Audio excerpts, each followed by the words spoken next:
having that additional 500K in this case, would allow us to not only execute well on that demonstration project, but also to finance some key technical and business development tasks and objectives that we have to be able to translate that over into a project with a major investor-owned utility. So really kind of taking that next step. My background is in electrical engineering. So I started off as a trained electrical engineer, got a bachelor's and master's in electrical engineering, went to work for a large independent power producer that was doing renewable energy development, and started learning the ropes in terms of how to connect distributed generation, large-scale renewables to the grid. I worked at that for several years and decided to go back and get an MBA, and was getting my MBA part-time when I met Lane, and we were taking some entrepreneurship classes together. So Lane Nelson, my background is primarily in finance. So prior to meeting Charlie and prior to joining Switch Source, I had been in investment management and also spent some time advising. I went back to business school after almost 10 years in finance because I knew that I wanted to take on something entrepreneurial and in a complex and exciting problem. And so I was happy to meet Charlie in our business school class. Found out that we worked really well together. He at the time was really looking for support more on the business strategy, financial modeling and forecasting, overall financing side of things. And so our skill sets just kind of fit together and clicked, and the rest is history.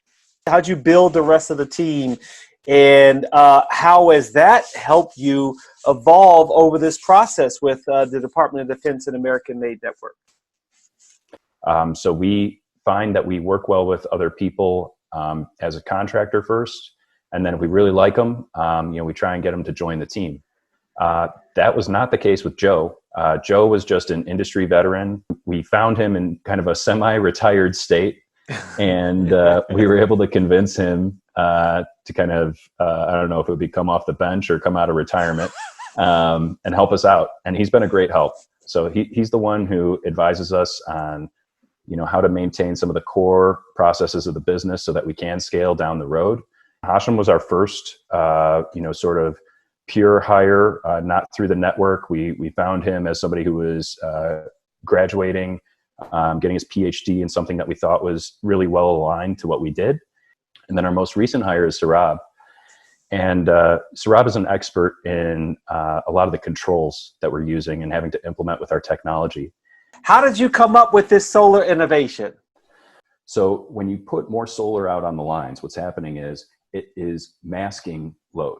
So it makes it look like there's not as much load on a phase because I have solar on my rooftop. And so I look like I'm not consuming any power when the sun's out. Mm-hmm. What we're able to do is we're able to take all those aggregated imbalances, and we're able to use the device, which we call the phase EQ, to connect to the three lines. And it acts like an internet router, but for power. So it senses that there's too much traffic on one of these lines. And so it borrows power from the other lines to be able to reduce that congestion.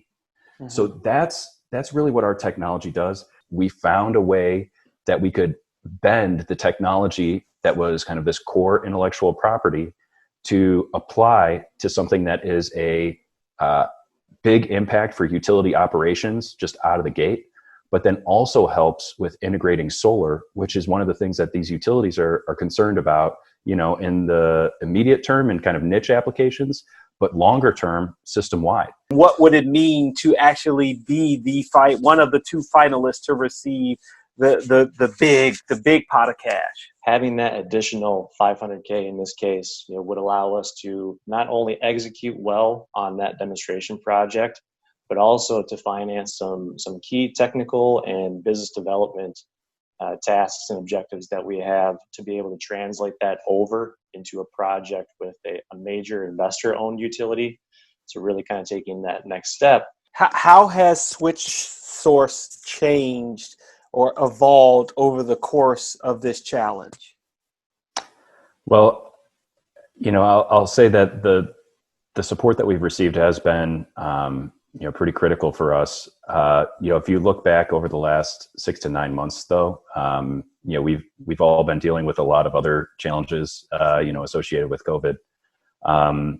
So having the initial levels of support that we have has been able to carry us where we've struggled and had frictions and kind of the typical day-to-day business.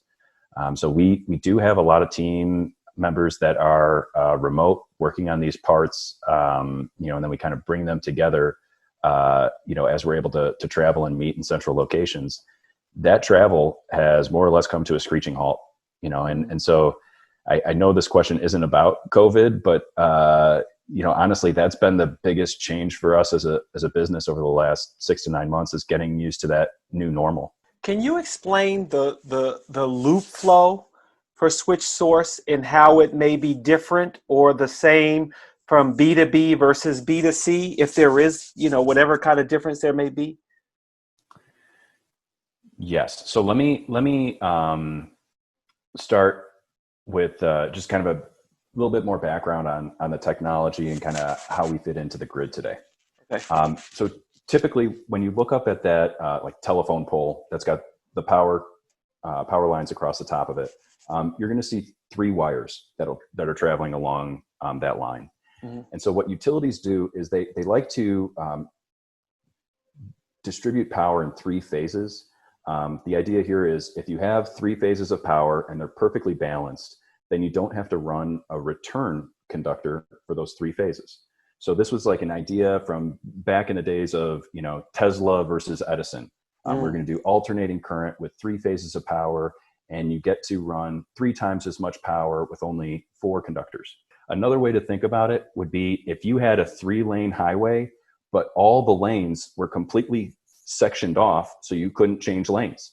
So you get to that point where you have an accident in the left-hand lane, and there's just people blocked up for miles behind it because they can't actually shift over to that next lane. The analogy here is we give the ability to shift from lane to lane so that you're maximizing your utilization of the infrastructure that's there. I really think that our technology has the potential to become a new cornerstone tool for utilities that are operating the grid.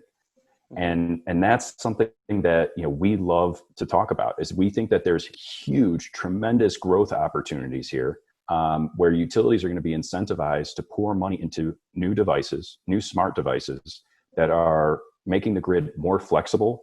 And that's precisely what we want to provide to them.